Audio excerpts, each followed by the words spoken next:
The forest was unusually quiet that morning. A soft mist drifted through the trees, and sunlight filtered gently through the leaves.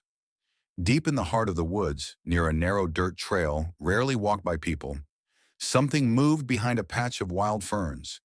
At first it looked like just another splash of color in nature, but then it let out a soft, broken cry.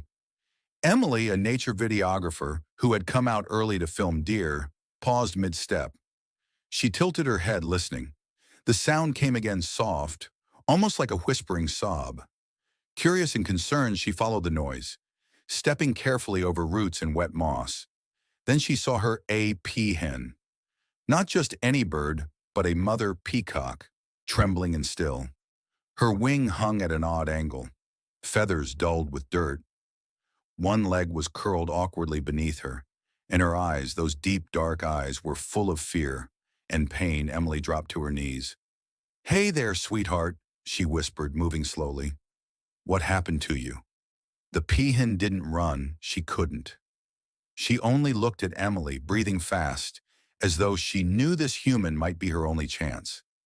Emily set down her camera and opened her bag. She always carried a light blanket, snacks, and basic animal aid supplies just in case.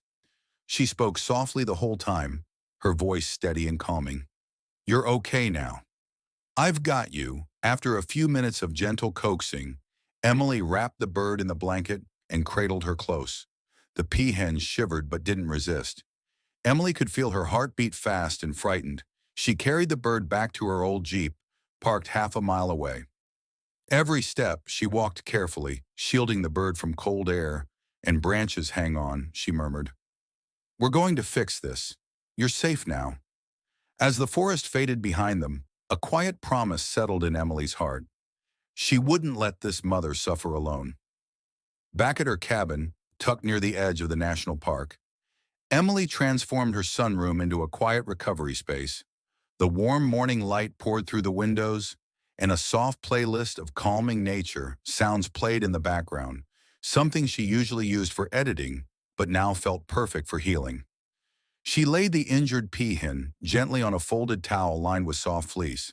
The bird didn't move much, but her eyes stayed fixed on Emily, blinking slowly, warily. Emily smiled. "We'll take it one step at a time." Using a dropper, she offered the bird a little water. The peahen hesitated but then took a sip.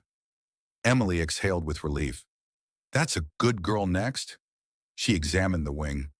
Carefully, she cleaned around the joint, brushing away dried dirt and a small trace of blood. It looked like the bird had been clipped, maybe by a low-hanging wire or a predator's failed attempt. Not broken, but swollen and sore. Her leg was more worrying, a sprain. At the very least, she took photos and sent them to a wildlife vet she'd worked with before. While waiting for a reply, Emily gently applied a cold compress and whispered softly, "You're safe now. You're not alone." Hours passed. The peahen stayed quiet but alert. Emily watched her closely, noting every little shift, the way she tucked her beak beneath her feathers, the slight tremble in her side when thunder rumbled far off. By evening, the vet called. "Good news," he said. "It's not as bad as it could be. Keep her calm. Rest is key. You've done the right thing." Emily smiled, feeling a strange warmth in her chest. She'd rescued injured animals before, but this felt different. There was something in the mother peahen's gaze, something deep, old, and understanding. Before bed, Emily dimmed the lights and sat beside her. "You're going to be okay," she whispered. "Whatever happened out there, it's behind you now." The peahen blinked slowly again, and for the first time, she let her eyes close completely. A fragile trust had begun to bloom. The next few days followed a gentle rhythm. Each morning, Emily would rise with the sun, brew her coffee, and check on the peahen first thing. She had started calling her Willow after the tree just outside the window, where light danced through the branches. Willow had begun eating small portions, berries, grains, and chopped greens Emily prepared with care. The swelling in her wing was going down, and her leg, though still stiff, showed improvement. But more than that, something deeper was changing. Willow no longer flinched when Emily entered the room. She watched her with quiet curiosity, her feathers fluffing slightly whenever Emily spoke. To help her heal emotionally as well, Emily added soft ASMR sounds to the room, birds chirping, gentle rain, the rustle of leaves. The peaceful ambiance helped calm Willow's breathing, and sometimes in the late afternoons, Emily caught her dozing peacefully with her head tucked under her wing. But healing wasn't just happening inside the house. Word of the rescue had reached a few locals, and a small group of kids from a nearby homeschool group asked if they could visit to learn about peacocks. Emily agreed with one condition: they had to be calm, quiet, and kind. When they arrived, Willow stayed still, her eyes cautious. But as one little girl knelt quietly and whispered, "You're beautiful," Willow tilted her head slightly, as if she understood. One boy asked, "Why do you think she was alone in the forest?" Emily paused. Maybe she got separated while protecting her chicks. Or maybe someone hurt her and she ran. That thought haunted Emily. The forest could be brutal, and Willow had clearly endured something painful. But here, in this quiet sanctuary, she had a chance to start again. That night after the children left, Willow took a few steps on her own, slow but steady. Emily watched with wide eyes and whispered, "Look at you go." It wasn't just recovery, it was resilience. Something broken was mending, not just in Willow, but in the quiet corners of Emily's heart too. 2 weeks later, the sun rose on a crisp morning, and with it came the moment Emily both hoped for and dreaded.